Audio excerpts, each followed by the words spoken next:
I'll do that.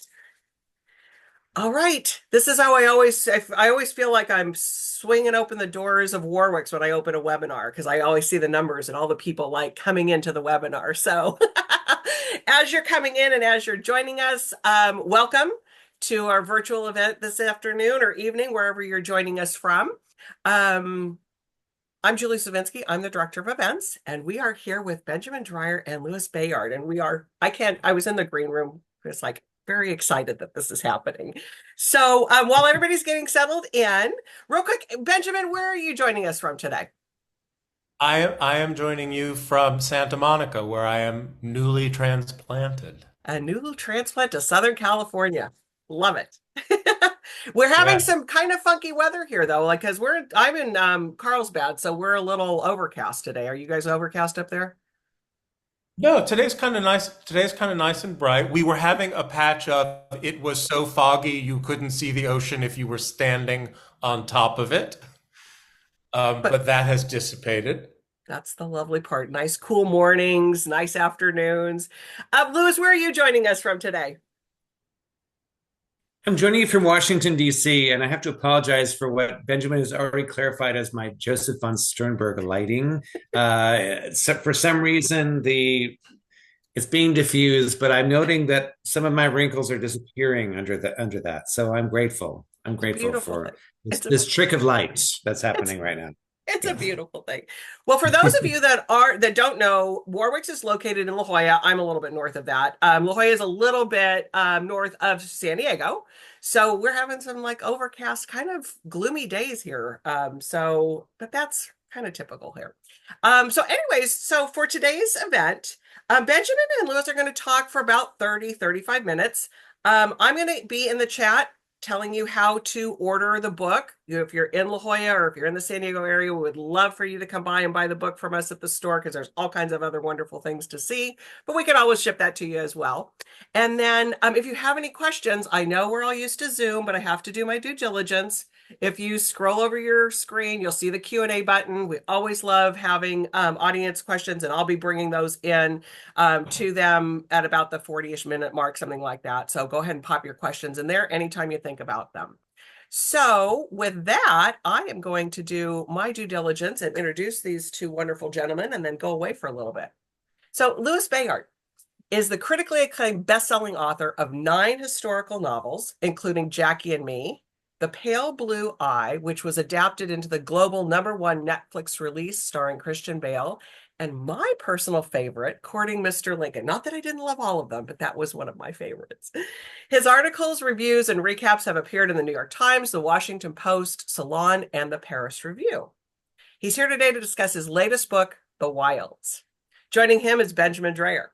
Benjamin is the author of the New York Times bestseller, Dreyer's English, retired copy chief and managing editor of the Random House division of Penguin Random House.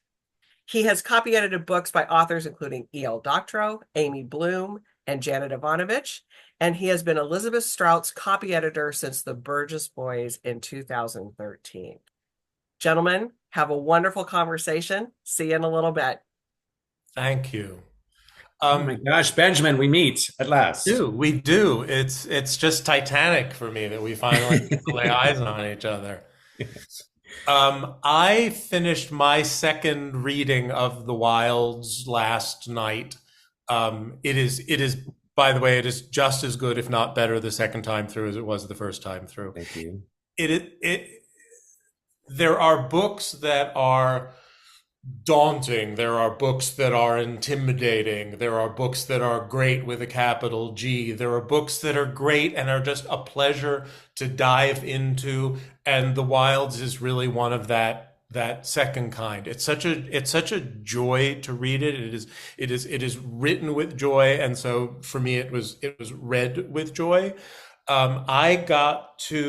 It was funny, I got to the same little couplet the second time and had my little moment of gasping, and I had the same gasping moment the first time I read it, because to me it was just sort of the quintessentially, just perfect moment. It's 2 lines of dialogue, and I don't even want to say who the 2 speakers are because it constitutes a little bit of a little bit of a spoiler, but the lines exist very nicely on their own. And it goes like this. The one character says, "Does the subject repulse you?" And the other person says, "Only your desire to repulse me repulses me." And I thought, this is what comes of daring to write a novel not only about Oscar Wilde but including Oscar Wilde. And I can say something of the spoiler, which is to say neither of the speakers in this particular case happens to be Oscar Wilde. It is such a daring thing to do, to take on a character known for his genius, known for the genius of his dialogue as a playwright, and to dare to recreate him, to bring him back into life in a work of fiction. Did you find that intimidating when you set out to do it, or was that the dare? That was the dare. That was the dare. And I think you'll appreciate when I say that, to me, a book isn't worth writing if there isn't the possibility of failure built in from the very start. So every book I start to, the only reason to get excited about a book is if it may not come off. And so the dare part to me was, yes, greeting Oscar in the medium that he created, the comedy of manners, the high comedy that we know from Importance of Being Earnest and those wonderful things. But the reason I could justify it was I wasn't coming straight at Oscar. I was coming at him on a slant. Was that Dickinson's? Yes. On a slant, through the prism of his family, and specifically his wife and his two children. And it became clear to me that they were the main characters in the Wildes. Oscar is very much a part of it. He's the precipitating force in so much of it. But to me, Constance, his wife, is the true protagonist, and the children are. You can't have pro co-protagonists, right, Benjamin? There's only one. I've given up on the notion that you would have a single protagonist. So anyway, right, they're ancillary protagonists. There you go. And Oscar is just this figure who's this mysterious center to all their desires and wishes. But so that was how I justified it. The other way I justified it is I wrote a book called Mr. Timothy many years ago, which is about Charles Dickens's character Tiny Tim, a character I could never stand. And so the idea was that I'm not competing with him, I'm collaborating with him. He doesn't know it. Oscar doesn't know it either. But that's what's happening. We're working together, and so I don't feel like I have to be as good as Oscar Wilde, because nobody can. I mean, and Mr. Timothy, that was the first novel of yours that I read, lo these numerous years ago. Math never being my strong suit, I'm going to say that The Wildes is your 11th novel. That is true. Okay, I got it. Good. And I think. What is interesting to me is that you seem to have staked a very lovely claim on what we might call speculative historical fiction. And you have written not only about Tiny Tim, who is historical but entirely fictional, but also Edgar Allan Poe, the mysteriously disappeared Dauphin of France, which is to say the son of Marie Antoinette and Louis the, don't tell me, 16th. 16th, yeah. Theodore Roosevelt, Jackie Kennedy. I can only imagine that the research process for each novel is just huge. Yeah, I'm trying to define huge. For me, I'm just trying to learn enough to walk around in the world initially. That's what I'm trying to do. Just enough to figure out where I am and what people are wearing and what they're riding around in. And then as I write the book, it informs me what I still need to know, which is often considerable. So I should admit, and I've admitted this before, I never feel like I've learned enough. I just learned enough to tell my story. I had the pleasure of interviewing Eric Larson a couple months ago at the Smithsonian Institution here in DC, where I'm coming from, and I asked him, it's like, do you ever feel like you didn't do enough research? He said no. He cut that off right at the heels, right at the kneecaps. Just no. I always do enough research, because his reasoning was, he needed to know this, and he learned enough to know that. And I guess that's kind of my reasoning too. I learned enough to know so I can do that. Yeah, I mean, I'm thinking right now of a comment from the playwright and actor Cole Escola, who has a huge hit on Broadway right now with a play called Mary. Oh Mary, which is about Yeah. Mary Todd Lincoln, of which Cole said, "Oh, I don't really know anything about her, and I set out not to do any research." I love that. I Yeah. love that. I should add one of my favorite historical novels is The Known World by Edward P. Jones, and he claimed that he didn't do any research for it. He just said, "Well, it doesn't matter what kind of horse they're jumping on. It doesn't matter." He just figured it out. He said. So yeah, I think actually when I find historical novels that I don't care for, it's usually because they're drenched in research and the author is going for that gold star award. It's like I spent all those hours in the Library of Congress or the Rose Reading Room commanding all these details about Parisian sewers in 1820. And aren't you proud of me for doing that? Yeah, And no, novelists who wear every last bit of research on their yeah, sleeve, and you're yeah, aware of it yeah, the on dump. every page. Yeah, the On every dump. page. Yeah. I found this the second time I was reading The Wilds, I would take little breaks just to sort of pop over to Wikipedia to look up a little something, just for fun. And but you are hewing quite accurately to what indeed happened, point by point, where it happened, to whom it happened, who the participants were, even the climactic presentation of the two famous photographs, Hmm. which of course I ran to go looking at. But I think that when I read historical fiction, it's it's not so much whether or not absolutely everything on the page is 100% accurate and I can go check it and I can go look it up. It's have you persuaded me? Has the author persuaded me that they are telling me a story that fits in its time, that fits with its people, and it is that lovely, graceful thing that you do. It's entirely believable. There are no false notes of dialogue, no false notes of vocabulary. It works. Oh, thank you. I mean, yeah, I mean, one of the things I try not to do is readers will sometimes ask me, okay, what really happened and what didn't Right. happen? And it's like my point is I'm telling you this story, that is grounded in fact, to be sure, as you pointed out, there is a factual substrate to everything, but I'm not going to tell you what really happened and what didn't happen. I want you to go on this ride with me.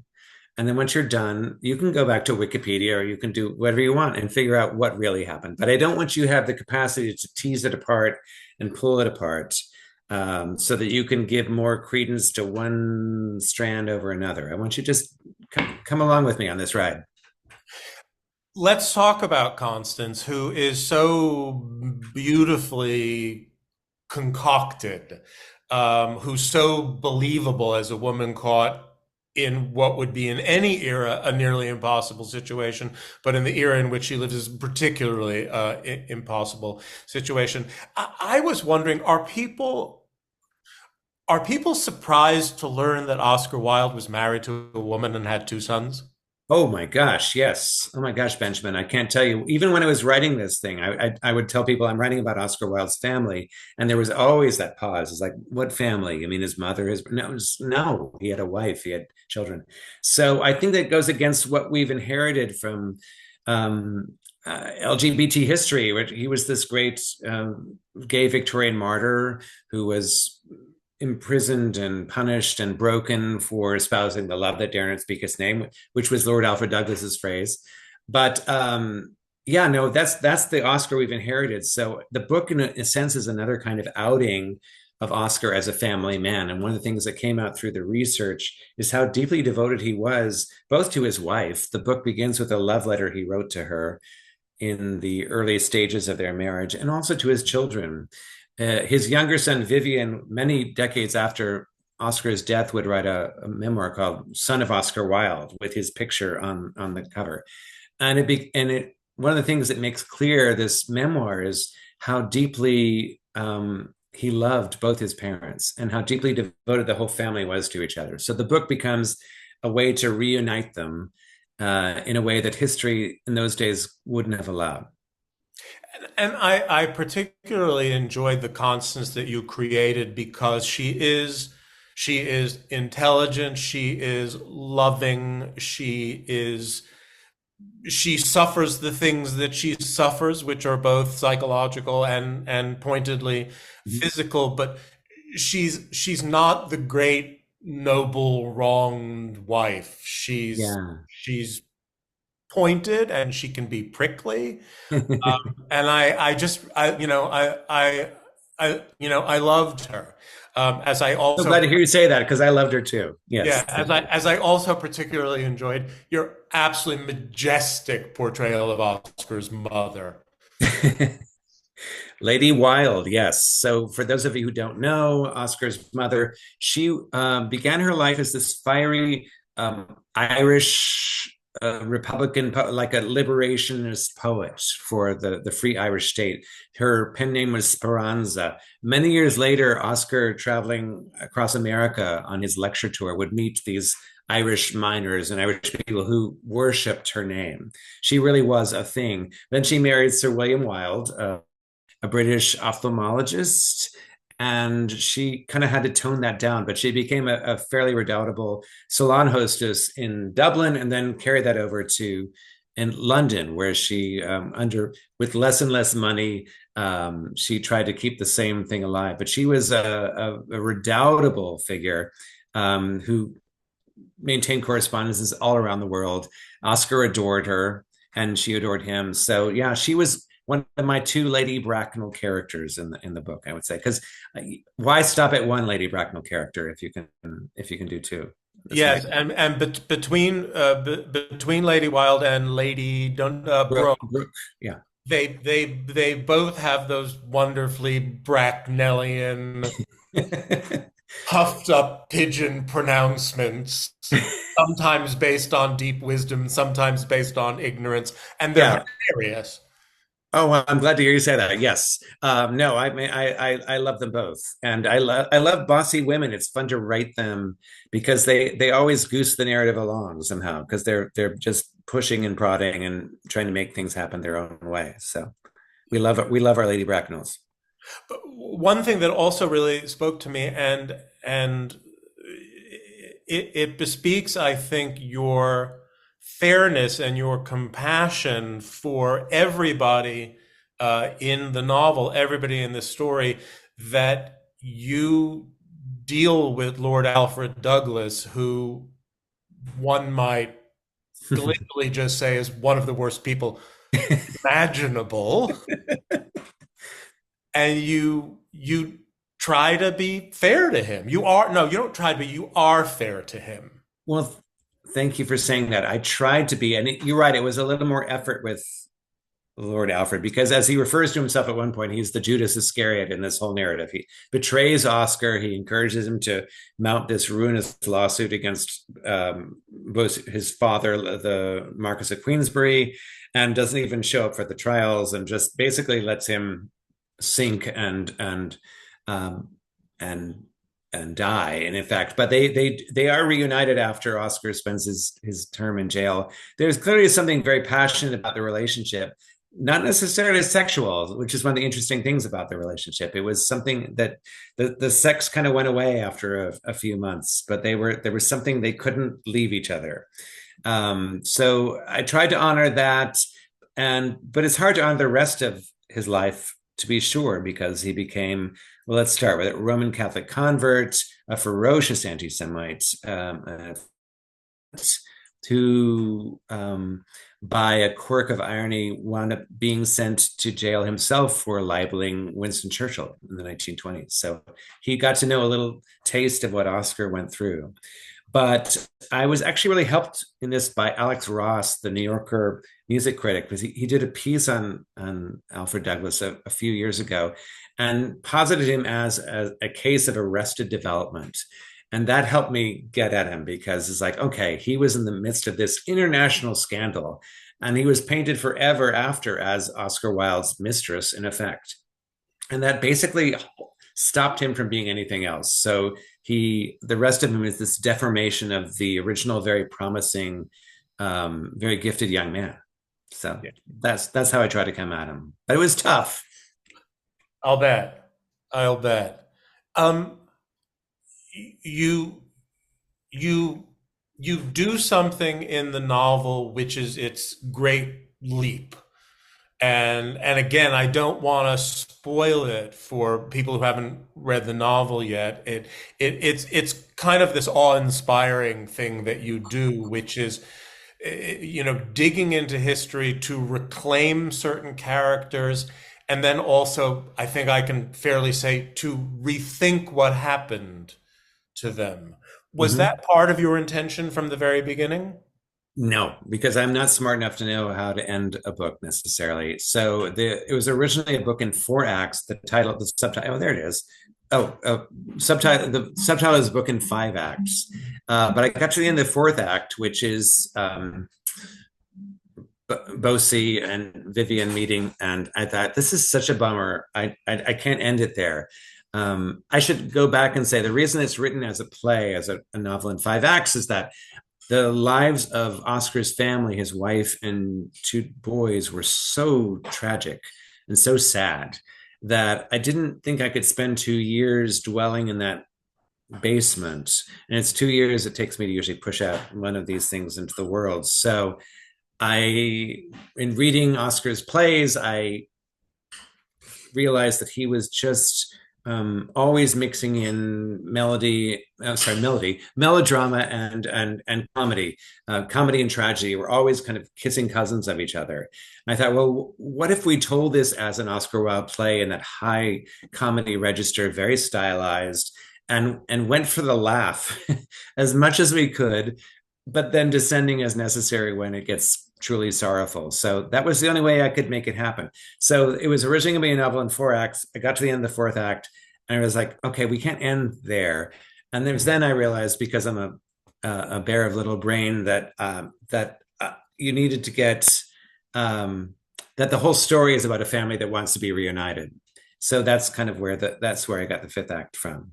So I mean, there's a line from Robert Frost that I just adore, where he said, "No surprise for the writer, no surprise for the reader."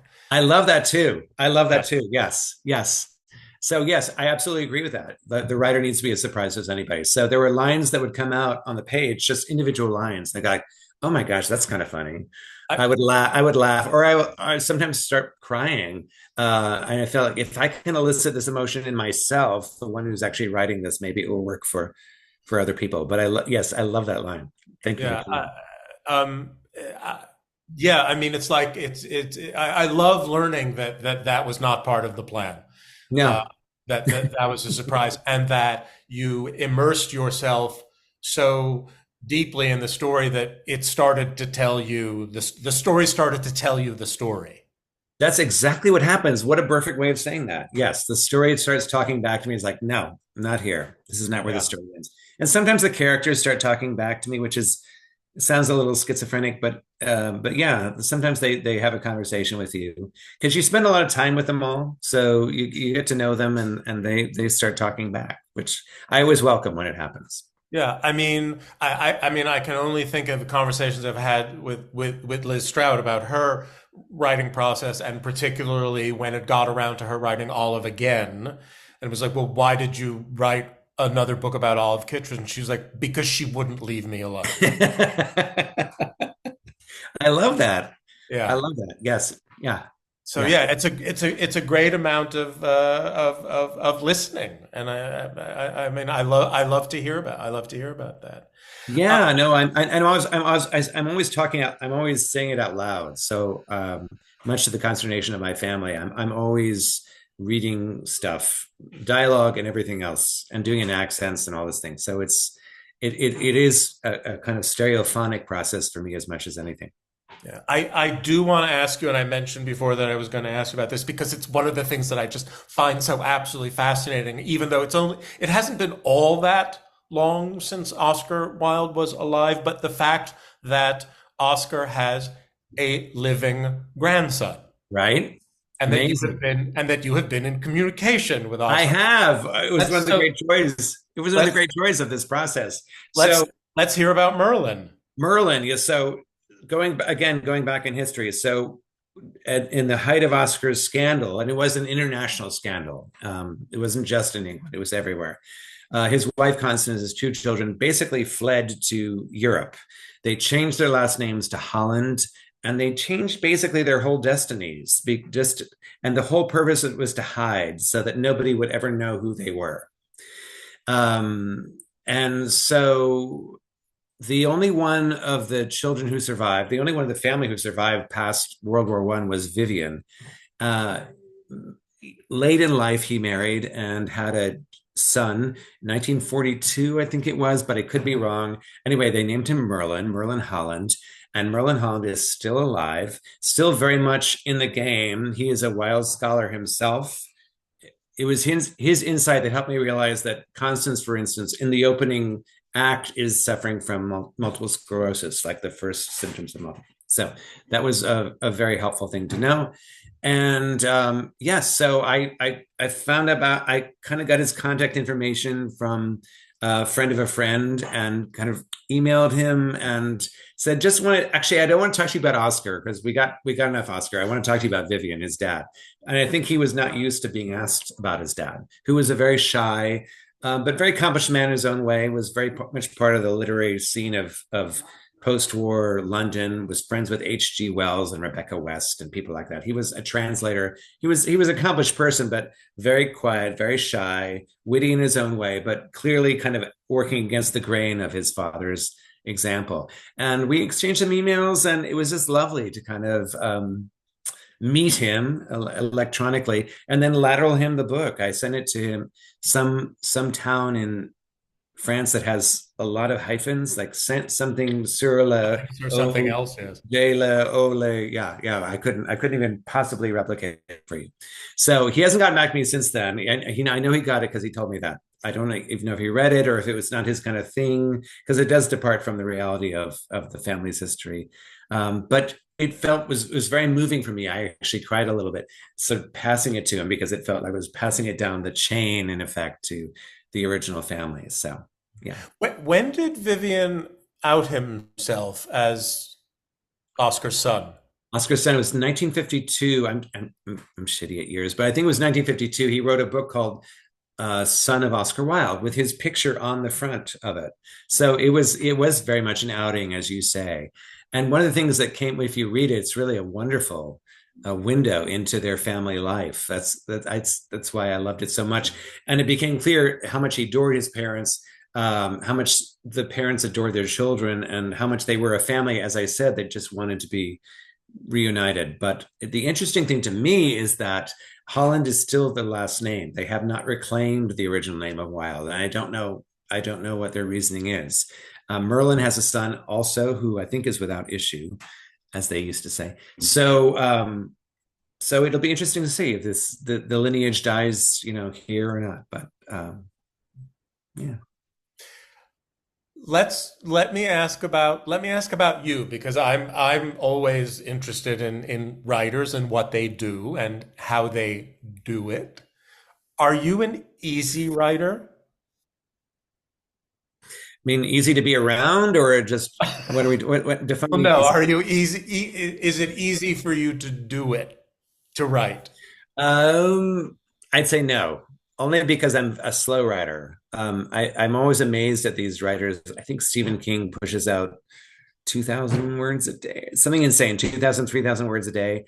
Like, to me, 1,000 words is hitting the jackpot or something, and it's more closer to 500, 750 words a day. So I'm slow. And so it's not easy in that sense, but there are some things that are easier than others. One of the reasons I enjoyed writing this book is I find dialogue the easiest thing to write. And so this is a very dialogue heavy book, being written in the style of an Oscar Wilde play. And that kind of made it speed along. But there are other things that made it super hard, like 3 different POVs, 4 different place settings. There was lots of research. There was lots of just lots of stuff to deal with. So this book wound up kicking my ass quite a bit, but it was also a joy to write. It was also a joy to write because it was a joy to be in this world, to be using this idiom which I hadn't used before of the Oscar Wilde play, which is so much fun to inhabit. You don't have to worry about it being realistic. Nobody speaks like this. Right. So you just find the most amusing possible way for someone to express something. And that is such a liberation, I found. So in that sense, it was super easy. Yeah. And do you keep regular office hours? Yeah. Um, Even though I'm not usually in my office, I have an up. Where's your office, Benjamin, from where you are? Are you in your office right now? I'm in my office right now. Mine's upstairs, but I spend relatively little time. I'm one of those people who needs a little bit of white noise. So I go to my local coffee place and I sit there with my laptop in my lap, which gets a lot of commentary. And I just kind of hang out there. Black tea and white noise is one of the things. But I always start. I try to write the fiction first thing in the morning because my mind is fresher, and then I gravitate to the other stuff later in the afternoon. I, But I always marvel at you people who can actually set a foot in public and get something. I know. You're Mr. Silence, right? Yeah, silence and isolation. It's like Yeah. I allow the dog in the room, and that's as far as it goes. Oh no, the silence is too much. I think it's because I have a little bit of a I have a master. My one master's is in journalism, so I got used to hanging around people running around making calls and making noise. This is late 80s, but still, I got used to it, and it feels like home in a weird way. Yeah. Um, dare I ask you if you would like to tell us what you are commencing to work on or are already working on? That was like a wild character right there. That was like I love that. Dare I ask? So dare I answer is the real question. So um, the quick answer is beats hell out of me, but the longer answer is that I am exploring another Victorian marriage with my agent, who seems enthused about it, and also kicking the tires of a nonfiction project. I hope at some point I actually know what it is because I am not a happy person when I'm not working on a thing. When I'm not, I guess it's like an actor between shows. I'm thinking where you're just like, who am I? If I'm not writing The Wilds, if I'm not writing Courting Mr. Lincoln, who am I really? So I probably need to deal with that at some psychological level at some point. But for right now, yeah, we're just kicking some tires. But thank you for asking. Yes. No, I mean, no, indolence doesn't suit me either. All right. No, I hate indolence. I hate Yes. it. I hate We being hate idle. we hate indolence. We hate indolence. Yes. Yes. Yes. I imagine you two are always very busy. We are. We I are. love it. Great conversation. Oh my goodness. And we do have some questions coming in, so I'm going to pop those to you now. Let's see. We have an anonymous. I always love the anonymous questions, right? Nobody wants to identify themselves. All right. Yeah. So Lou, your female characters are so believable. As a man, do you find it more challenging to make women in your books as authentic as the men? How do you manage to portray women so well? Well, it's This is from lovely. Thank you for anonymous. that. That's a lovely compliment. Well, let me just start and say I'm a gay man. So I have that kind of sort of sort of helpless love of women that so many of my race do. I mean, we love our women.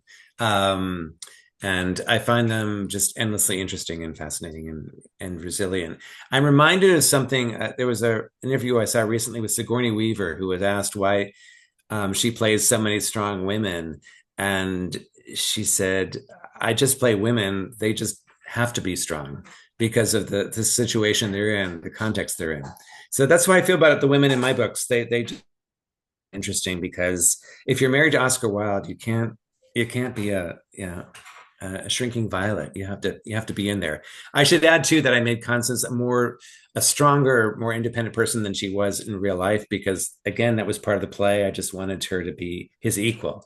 Oh, I'm gonna get the cover in here. So they're equals in this, and one of the things we did. These are actual pictures of them, but one of the things we did was make Constance happy because she never took a happy photograph in her life. So we put a smile on her face and some rouge in her cheeks. The idea was to make them equals. And as I said, Constance was a very redoubtable and accomplished young woman. So yeah, I just I love my women. But thank you for that. Yeah. I have one that was sort of it was one of the first things that you said in your conversation about the books that you'd written, and Mr. Timothy, how you didn't like that character. No, no. What was it that compelled you to write a book about a character that you didn't like? Well, because I love Dickens. Dickens was my favorite author growing up. So it was about paying an homage to Dickens, but taking this character that I never believed him. I didn't think he was telling the truth. It's kind of a creep, really. So I mean, was it deliciously good to do it, or was it really hard? Oh, it was delicious. That? Like, how can I rain down vengeance on Tiny Tim? That was like the best incentive to write a book I've ever come up with, before or since. So no, I was just about here's an author I love. Here's a character that I never believed. How do we square this? So let's make him a grown up and let's put him in Victorian London and live in a whorehouse and dredge the Thames for dead bodies and see what happens once you take away all the sentiment of the crutch and the all that stuff. The God bless us, everyone. Oh my God. Take it away and then see then it becomes interesting. Then he becomes an interesting person. Did you take some backlash for that from people that were just like, oh, occasionally, but nothing that made me feel second guess myself. No. I love it. I love it. All right. So Amy has a comment here because she found this on Wikipedia. So take it for what it's worth. Which means it must be true. Exactly. So take it for what it's worth regarding Melville Holland changing his name back to Wilde. She said Holland briefly considered changing his name to Wilde. He told the New York Times in 1998, quote, "But if I did it, it would have to be not just for Oscar, but for his father and mother too, for the whole family. It was an extraordinary family before he came along. So if I put the family name back on the map for the right reasons, then it's all right," unquote. So for what that's worth. For what that's worth, I don't understand the reasoning. I respect whatever reasoning he's the heir, so he can do whatever he wants. But right. I think he also said at some point it was a gesture to Constance, but that wasn't her name either. So yeah, he can do what he wants. So going back to one of my favorites was Courting Mr. Lincoln. Did you because what was the precipice to you taking that on? Because that's a big personality to take on. What led you to that? What led you to that path? It was Joshua Speed. And it was the feeling that the relationship between Lincoln and Speed had not been adequately treated, at least in a fictional setting. God knows historians have been hashing it out for a long time. And I think Cole-Estrada has now actually kind of put it out there too. But no, I felt like there wasn't a real fictional rendering of that. And then that brought me into Mary Todd, which was happening at the same time. And then I learned that Mary Todd was not the same person that we've received. She was the victim of her biographers, all men. So yeah, then it's like it's one road. So for me, Jackie and Me started with Lem Billings, who was Jack Kennedy's best friend, but it was also a closeted gay man who lived out his life in service of the Kennedys. And what was that like? So it's interesting that in those cases, the Wilde family and Lem and Joshua Speed, it was the so-called ancillary characters. Yeah, I was going to say the people that are kind of they're seeing the inside of things and seeing what they're seeing. Yeah, no, it's the untold story always, right? And every famous person, even Lincoln, has plenty of untold stories. Even people who knew Lincoln while he was alive didn't feel like they really knew him. He was a mystery. So, yeah. Yep. Okay, so Amy's back with saying that she just meant by that comment that you can't always believe what you find on Wikipedia, which is absolutely true. Anybody can add to that, I think, nowadays, right? So she asks a secondary question. What happens during the editing process after you submit this manuscript up until it's printed? She said, is it painful? Well, Benjamin can also chime in on this for sure, as he was part of that process on many occasions for many books and many authors. Is it painful? I think the key is to have a good relationship. Is this my editor who sent this question in? Her name's Amy, so I don't know. Is your Okay, editor Amy? she's hiding behind Her Amy. name's Okay, Amy. Amy. So, so here's, I mean, if you're working with your editor in advance, as I like to do, and so you're showing them the work as you go along, and it becomes a conversation along. So, no, I actually welcome the editing process, and maybe there she is. There she is. There's the real Amy. So it becomes a conversation, and becomes. I actually really welcome it. I may not always seem to, but I always learn from from editors' responses. My agent weighs in, other people weigh in, and then you have copy editors weighing in too. So I welcome all that stuff, because I never feel like I've got it nailed at all. And yeah, if I look back at books now and I open a page, I'll find a word or something that I would change. It's never. What's that old saying? A work of art is never finished; it's abandoned. So at some point, you abandon it because you have a deadline that has to go out into the world. So. So you see that Amy is a high school friend. Oh, okay. Amy Hemsing Oh, Long I is know a that high. Amy. Yes, okay. Yes, I know that Amy. So that's who You're a Amy real is. person. You're not a phantom. You're not a. We're not posing as anything. So, so Anonymous has another question. She's not. I'm not sure, but it seems you are producing novels at a faster pace in recent years. Is that because with experience, you more quickly generate ideas for projects, or your agent and publisher more readily get on board with your ideas, or perhaps something else? I think it's because I have two very expensive children, 24 and 21, and yeah, I'm busy sustaining them, helping to sustain them in their various pursuits. That's a kind of black comic way of doing. So I would say the one thing I feel, and I don't know I don't know what it comes down to, but I do feel a greater urgency as I get older. I'm at an age, I'm 60, and an age where a lot of people I know that went to school with are all winding down. They're done. They're going on cruises. They're making ceramics. They're done. And if anything, I feel a greater urgency now to write my stories, because I don't know how much longer I can do this. You know, a writer's lifespan is longer than an athlete's, but at some point the brain can get in the way. So I'm feeling like, okay, maybe I have 10 years at this. What can I tell over the next 10 years?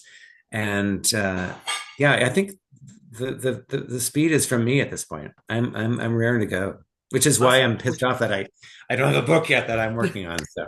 Because we love it. I know that we love it. And by the way, so Betsy's in the Betsy like is here. She says, no, but your editor is listening. Yeah, I know. Yeah, I know. Yeah, I saw that. Yeah. Duly noted. Benjamin's met her too. Benjamin's had drinks with Betsy, so he knows her. Love it.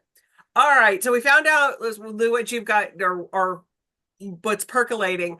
Benjamin, do you have anything that's coming up for us that we can look forward to coming from you in the form of a book? Sure. Yes. It is. Of course, it is long overdue, as books are wont to be. But it is beginning to assemble itself. It will be my second book. It will be called, unless somebody changes their mind, which I find highly unlikely. It will be called Dreyer's Fiction. And it will be a book in which I will take many, many chunks of various works of fiction that I either love or reread with the intention of loving them, and maybe perhaps was a bit surprised to love them less than I thought I was going to, and trying to analyze them from a copy editorial point of view. It's like, what is the writer doing with punctuation, with adverbs, with dialogue, with this, with that? And what might we learn as readers and writers about that? And I just hope I hope it'll be fun. And the more I'm sort of doing my reading and taking notes, the more fun I think it's going to be once I finally get it to work. Okay. So that's what I'm working on. How does a fella get into this book, Benjamin? What does the fella have to do? Yeah. Oh, I'm sorry. Say again. What does an author have to do to get into your? Oh, just mostly just to be in front of me. it's been very random. It's like, oh, I read this and I think about that, and somebody mentions that, I know and what oh, you that's mean. sitting on my shelf. Um, and these things, they just sort of assemble themselves. So we'll see how that goes. Is there a year that we think we're going to get this? What year is it now? 2024. Um, Election year. Oh, I'd like to think that it might be fully written by the end of next year, which means that it'll take another 12 to 16 months to get it on sale. okay. Something to look forward to, though. There we go. Yeah, here we go. Definitely. Can I ask Benjamin something? Absolutely. I'm finding that when I write in a Victorian kind of mode, that I use a lot more commas in a sentences than I normally would. Do you? I remember you saying that you're actually using fewer commas when you write sentences. Is that true? Yeah, I mean, yes, I use fewer commas than I used to as a writer, and I attempt to impose fewer commas than I would have done at the dawn of my copy editing career. Um, I'd like to think that it's because I'm listening to what authors are trying to do and meet them on their own territory. But also, there are times when lots of commas and semicolons and parentheses and dashes are called for, and then there are times when it's just sort of like, oh, just let it fly. It seems fussy.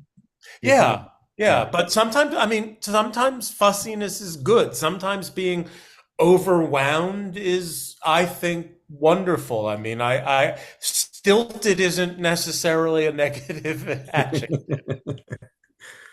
And I don't want to put either one of you on the spot, but I'm going to. And don't answer if you don't want. Is there any book that you've read recently or that you're currently reading that you're just loving right now? I know that lots of listeners, obviously the Wilds is what we're talking about, but anything else that like pops in your head? Lou, do you have something, or Ben, do you have something? I do. I Oh, do. oh, Lou, yeah. Go, Benjamin. No, no, no. So as we were getting ready to move and I wanted to have something to read, I am a great rereader because I find comfort in revisiting things that I have read before. So I picked up one of my tried and true books, which I will always hail as not only one of the best works of nonfiction that I ever worked on at Random House, but one of the best works of nonfiction that I have ever read. And that is a book by the writer Anne Roe, Wroe, called Pontius Pilate. And an it is a work of what I would call speculative nonfiction. And it's absolute genius. And I'm about halfway through it for the fifth or sixth time. So if that's enough to get somebody who's listening to think, well, it must be good, it is. So that's what I've been reading lately. awesome. Lou? Oh gosh, I'm going to be so boring and mention the book that everybody's been reading, which is James by Percival Everett. I just found it astonishing what he did, and I read it with a certain amount of trepidation because I loved Huckleberry Finn. Twain and Dickens were my two gods growing up. So I was like, oh, is he going to just destroy this experience for me forever? What he does is he reconstitutes the whole thing beautifully. So you look at the original text with greater appreciation and depth and beauty. And I love what he did, and it's so spare. It's a very fast read, and it's you can read it in a day, but it's so rich. I also love the way Percival Everett does a completely different book every single time he writes. There's no brand. He just writes the thing that he wants to write in that moment. I think he's a genius. But, yeah. It's sitting on my shelf, so I'm gonna maybe I'll push it up to the top. I just finished a book by Heather McGowan. It's a new book. It's not coming out until I think March of next year, though, but it's called Friends of the Museum. Chef's kiss. So good. Okay. Friends of the Museum. Yep. It's really good. It's everything right. Gentlemen, this was so much fun. Thank you so much for your time. Thank you, Benjamin. I Thank hope you. that if you are ever in the area of La Jolla or Warwick's, that you will come by and see us, and maybe we could do this in person one day. That sounds like a That'd be great. wonderful thing to do. Easy for Benjamin, but we'll figure it out. We'll figure that out. All right. Yeah. Everybody have a great evening, and thank you all again. Good night. Good Bye. night.